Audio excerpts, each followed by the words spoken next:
আসসালামু আলাইকুম। এই বিজয়ের মাসে এই একটা বড় সৌভাগ্য আমাদের সবাই মিলে যে বেগম রোকেয়াকে স্মরণ করতে পারছি, এবং এই স্মরণের একটা যথোপযুক্ত পদ্ধতিও আমরা অনুসরণ করছি। তার স্মরণে একটা পদক তাদের উদ্দেশ্যে দেওয়া যারা বেগম রোকেয়ার পদাঙ্ক অনুসরণ করে সমাজকে এগিয়ে নিয়ে গেছে। আজকে আমরা সবাই সৌভাগ্যবান বেগম রোকেয়াকে স্মরণ করতে পেরে এবং তার ঐতিহ্যকে ধারণ করতে পেরে এই পদকের মাধ্যমে। আজকে যারা পদক পেলেন এটা তার কোনো সাম্প্রতিক কোনো কাজকর্মের জন্য না, তাদের প্রত্যেকেরই সারা জীবনের যে কর্তব্যবোধ এবং অনুপ্রেরণা নিজের জীবনে ব্যক্ত করেছেন এবং সবার কাছে, দেশের সবার কাছে আদর্শ হিসেবে ধরেছেন, তাদের জন্য এই সম্মাননা। আমরা অনেকক্ষণ খুব গম্ভীরভাবে বসে আছি। আমার মনে হয় এবার আমরা একটু দাঁড়িয়ে যারা পদক পেলেন তাদের জন্য জোরে একটা তালি দিই, মনটা খালি, মনটা ভরে তালি দিই।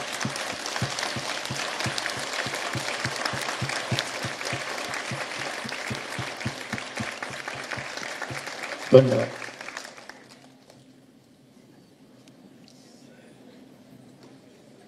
আমরা ছোটবেলায় অষ্টম শ্রেণীতে প্রথম বেগম রোকেয়া সম্পর্কে কিছু পড়েছিলাম।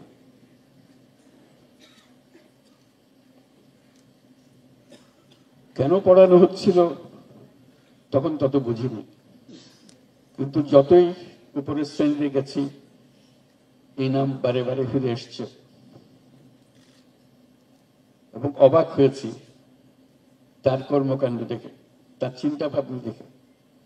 আমি এই কারণে এটা উল্লেখ করলাম, যারা সেই আমাদের বহু বছর আগে, যখন অষ্টম শ্রেণীর ছাত্র, সে বহুকাল আগে,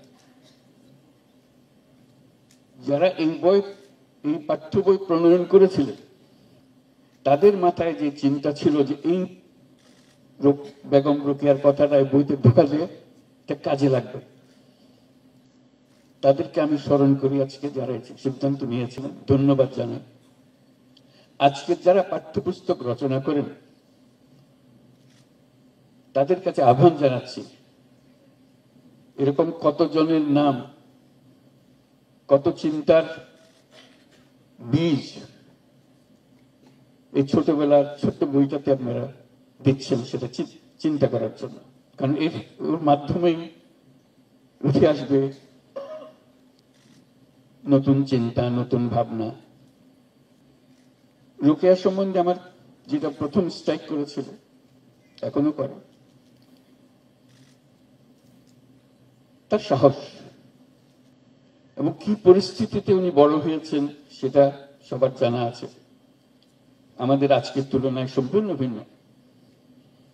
লেখাপড়ার সুযোগটা আবার কিভাবে পেয়েছেন, কি ধরনের, কত কষ্ট করে সে লেখাপড়া তাকে করতে হয়েছে, ওর মধ্যেই তিনি এক প্রতিবাদী বালিকা, প্রতিবাদী মহিলা, প্রতিবাদী তরুণী হয়ে উঠে আসছেন।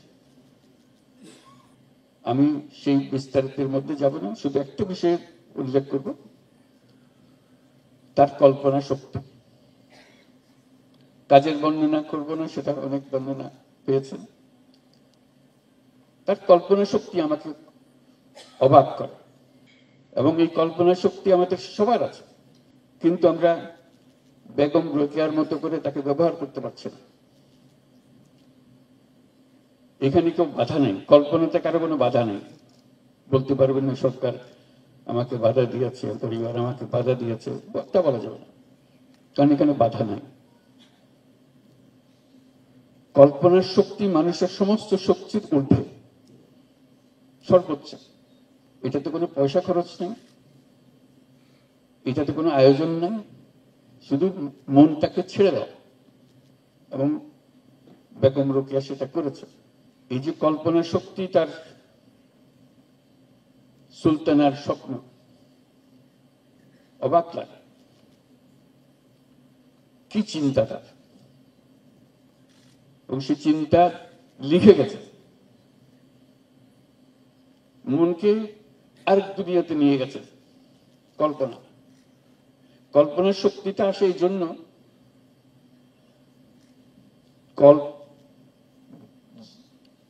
কল্পনা ছাড়া বাস্তব সম্ভব না। যদি কল্পনা করি একদিন সেটা বাস্তব হবে, যদি কল্পনা না করি বাস্তব হওয়ার কোনো সম্ভাবনা নাই। অথচ এই কল্পনা শক্তি আমার আয়ত্তের ভেতরে, যেটা সুলতানার স্বপ্ন, সুলতানার কল্পনা। চাঁদে যাওয়ার কল্পনা করেছি, মানুষ একদিন চাঁদে গিয়েছে, আর তারপরে আরো আরো বহু দূরে চলে গেছে। ওই শুধু কল্পনা।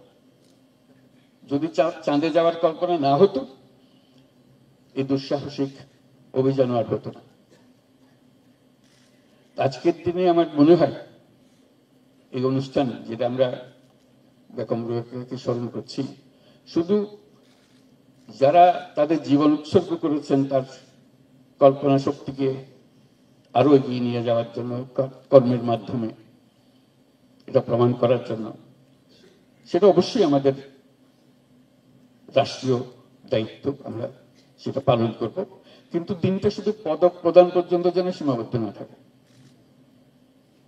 সারাদিন ব্যাপী যারা পদক পেলেন, তারা কে কি করলেন, সেটা আমরা তরুণ তরুণীদের জানানোর ব্যবস্থা করতে হবে। তো এটা যদি একটা দিনব্যাপী বা বিকালে এক সময় তারা যারা পদক পেলেন তারা এদের সঙ্গে ইন্টারাকশন করতে যেতে পারত, তাহলে এটাকে অনেক দূরে নিয়ে যাওয়া যেত। আরেকটা বিষয় আমার মনে হয়, এই সুলতানার স্বপ্ন যেটা রোকেয়া দেখে গেছেন, সেই সিরিজটাকে কন্টিনিউ করা, এবং প্রতি বছর এই উৎসবে ওই দিন একটা পুরস্কার দেওয়া, যার চিন্তা সবার চেয়ে সুন্দর চিন্তা করেছে, অদ্ভুত প্রচন্ড রকমের চিন্তা করেছে। এবং সেটার নাম হতে পারে, আমি একটু নাম সাজেস্ট করছি, অন্যরা আরো নাম দিতে পারে, সুলতানার স্বপ্ন 2024, সুলতানার স্বপ্ন 2025। কারণ সুলতানা রোকেয়ার ওখানে থেমে যায়নি, এটা চলছে, চলমান চিন্তা। কাজে এই সিরিজ কার কোন চিন্তা, কোন বছরের চিন্তা সবচেয়ে আকর্ষণীয় হয়েছে, পুরস্কার পাবে সেটা তো বটেই, কিন্তু তার মধ্যে আন্তঃবৎসর পুরস্কারগুলো দেখা, কে কি করলো, কে চিন্তা করলো, যাতে করে আমরা উদ্বুদ্ধ করি সবাইকে। সারা দেশব্যাপী এটা প্রতিযোগিতা হবে। এবার সুলতানার স্বপ্ন 2024 কে পাবে, কে চিন্তাতে এসছে, তাহলে চিন্তাটা ওই যে কল্পনা করার উৎসাহটা মানুষের মধ্যে জাগবে। সেই কথাগুলো চিন্তা করে আজকে আমরা আবারও অভিনন্দন জানাচ্ছি যারা সারা জীবন ব্যাপী তাদের কর্মকাণ্ডের মধ্যে এই সুলতানার স্বপ্নগুলো কাজে পরিণত করেছেন। আমার আরো বহু স্বপ্ন রয়ে গেছে, এখানে থেমে যায়নি। তারা আমাদেরকে এক পর্যায় পর্যন্ত নিয়ে এসছেন, সামনে প্রজন্ম আরো দূরে নিয়ে যাবে। প্রতি বছর আমরা শুনতে পাবো, জানতে পারবো যারা এই কাজে নিয়োজিত আছেন, যারা আজকে পদক পান নাই, পদকের কাছাকাছি এসছেন, তাদেরকেও আমি অভিনন্দন জানাচ্ছি। এখানে যে আমরা আপনাকে দিতে পারলাম না, তার মানে এই নয় যে আপনাকে সমাজ স্বীকৃতি দিল না। সমাজ এবছর দিল না, আগের বছর, সামনের বছর দেবে, পরের বছর দেবে। আবার পদকের জন্য আপনি কাজ করছেন সেটাও আমরা মনে করি না। আপনি নিজের কারণেই করছেন, কেউ আপনাকে এটাকে দিয়ে এই পদক পাবো সেই জন্য করবো, এরকম কোনো কারণে আপনি করছেন, সেটা কারো মনে করার কোনো কারণ নেই। যারা পান নাই তাদেরকেও আমি অভিনন্দন জানাচ্ছি।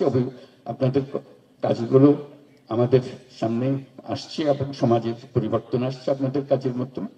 আপনাদের সেজন্য সবার পক্ষ থেকে অভিনন্দন জানাচ্ছি। আজকে এই অনুষ্ঠানের জন্য আমি শারমিন মোর্শেদকে ধন্যবাদ জানাচ্ছি এত সুন্দরভাবে অনুষ্ঠানটা করার জন্য, এবং সবাইকে ধন্যবাদ জানিয়ে আমার বক্তব্য শেষ করছি। ধন্যবাদ।